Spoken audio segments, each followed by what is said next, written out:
ఒక్క ముక్కలో చెప్పాలి అంటే యావరేజ్ మూవీ. సూర్య గారి one man show bro. Suriya గారు అయితే కంగువగా యాక్టింగ్ అయితే ఇరగదీస్తాడు. సీరియస్లీ కంగువగా అయితే సూర్య గారు అయితే ఇరగదీస్తారు. సూర్య గారి వన్ మ్యాన్ షో కాబట్టి స్లైట్లీ మోర్ దాన్ యావరేజ్ అని, అబో యావరేజ్ అని కూడా మనం అనొచ్చు అనమాట. మేబీ కలెక్షన్స్ వచ్చి అది సూపర్ హిట్ టాక్ గా కూడా ఎండ్ అవ్వచ్చు, ఎందుకంటే ఇప్పుడంతా మారిపోతా ఉంది కదా. సో టాక్ ఏమో క్రిటికల్ అక్లైమ్ వచ్చినా కలెక్షన్స్ వల్ల సూపర్ హిట్ అంటా ఉన్నారు. సరే ఇది పక్కన పెట్టేస్తే మూవీలో మంచి ప్లస్ పాయింట్స్ ఏంటంటే, so first major plus point Suriya గారి one man show bro. Suriya గారు అయితే కంగువగా యాక్టింగ్ అయితే ఇరగదీస్తాడు. సీరియస్లీ ఆ ఫ్రాన్సిస్ నాకు పెద్దగా ఎక్కలేదు, అది పక్కన పెట్టేసేయండి. సో కంగువగా అయితే సూర్య గారు అయితే తిరగదీస్తారు. అండ్ నెంబర్ 2 ప్రొడక్షన్ వాల్యూస్ కావచ్చు, లేకపోతే ఆర్ట్ వర్క్ కావచ్చు, లేదా 1070లో 11th సెంచరీలో ఎలా పీరియాడిక్ సెటప్ అంతా ఉంటుంది, ఆ సెటప్ అంతా బాగా చూపించినారు. బట్ కానీ ఇంకా నెగిటివ్స్ వచ్చేస్తే సో కొంచెం నాకు ఎమోషన్స్, ఆ యాక్షన్ సీక్వెన్సెస్ కావచ్చు, అట్లాంటి డైలాగ్స్ కావచ్చు, అవన్నీ మనం చూసేస్తాం. ఎప్పుడో 2016-15 ఆ టైంలో బాహుబలి 1, దాని తర్వాత 17 బాహుబలి 2 అప్పుడే మనం చూసేస్తాం. మగధీర అయితే ఇంకా ఎప్పుడో చూసేస్తాం. ఇట్లాంటివన్నీ మనం ఎప్పుడో చూసేస్తాము. సో ఏదో అంత డిఫరెంట్ గా అంత గూస్ బంప్స్ ఇచ్చేలాగా లేదు మూవీ, అందుకని నేను యావరేజ్ అంటా ఉన్నాను మూవీ. సో అదే అండ్ ఆఫ్టర్ దిస్ సూర్య గారి సంగతి పక్కన పెట్టేస్తే బాబీ డియోల్ గారు ఉన్నారు. బట్ బాబీ డియోల్ గారిని కూడా పెద్దగా వాడుకోలేదు అనమాట. యాక్చువల్లీ చూడండి, ఇప్పుడు అనిమల్ లో 20 minutes ఉన్న రఫ్ ఆడ్ ఇచ్చినాడు అనమాట. రణబీర్నే డామినేట్ చేసి పడేస్తాడు. కానీ ఈ మూవీలో బాబీ డియోల్ గారిని ఏదో పెద్దగా వాడుకోలేదని నాకు అనిపించింది. అంత దిశా పటాని ఉంది, ఆ ఫ్రాన్సిస్ తో ఆ అమ్మాయి ఓకే పర్వాలేదని నాకు అనిపించింది. ఎందుకంటే దిశా పటానికి వచ్చేదే క్యారెక్టర్స్ లో మొత్తం ఇంకా రొమాన్స్ కోసం వస్తూ ఉంటుంది, ఎక్స్పోజింగ్ కోసం వస్తూ ఉంటుంది. ఈ మూవీలో కూడా దానికోసమే వచ్చినా కొంచెం క్యారెక్టర్ కూడా ఉంది.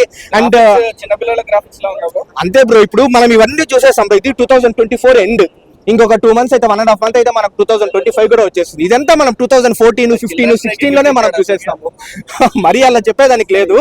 ఓకే, కొంచెం యాక్షన్ సీక్వెన్సెస్ బాగానే ఉన్నాయి అనమాట. కొంచెం అక్కడక్కడ స్లైట్లీ డ్రామా పండింది.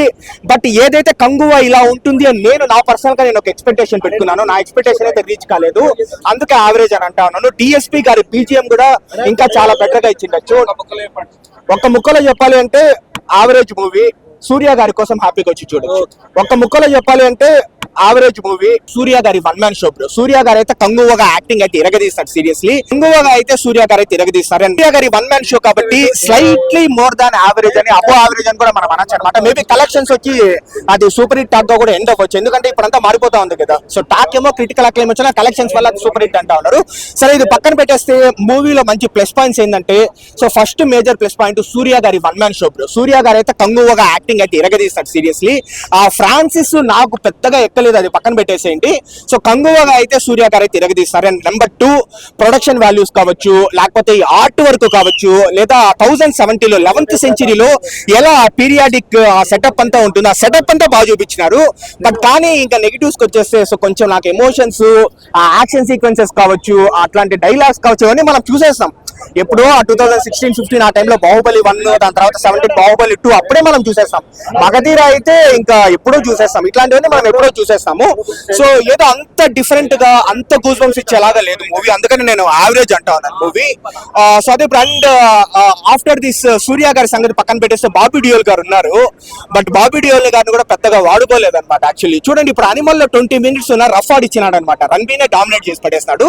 కానీ ఈ మూవీలో బాబీ డియోల్ గారిని ఏదో పెద్దగా వాడుకోలేదని నాకు అనిపించింది. అంత దిశా పటాని ఉంది, ఆ ఫ్రాన్సిస్ తో ఆ అమ్మాయి ఓకే పర్వాలేదని నాకు అనిపించింది. ఎందుకంటే దిశా పటానికి వచ్చేదే క్యారెక్టర్స్ లో మొత్తం ఇంకా రొమాన్స్ కోసం వస్తూ ఉంటుంది, ఎక్స్పోజింగ్ కోసం వస్తూ ఉంటుంది. ఈ మూవీలో కూడా దానికోసమే వచ్చినా కొంచెం క్యారెక్టర్ కూడా ఉంది. అండ్ చిన్నపిల్లల గ్రాఫిక్స్ లో ఉన్నారు అంతే బ్రో. ఇప్పుడు మనం ఇవన్నీ చూసేసాం. ఇది 2024 ఎండ్, ఇంకొక 2 months అయితే 1.5 months అయితే మనకు 2025 కూడా వచ్చేస్తుంది. ఇదంతా మనం 2014, 15, 16 లోనే మనం చూసేస్తాము. మరి అలా చెప్పేదానికి లేదు.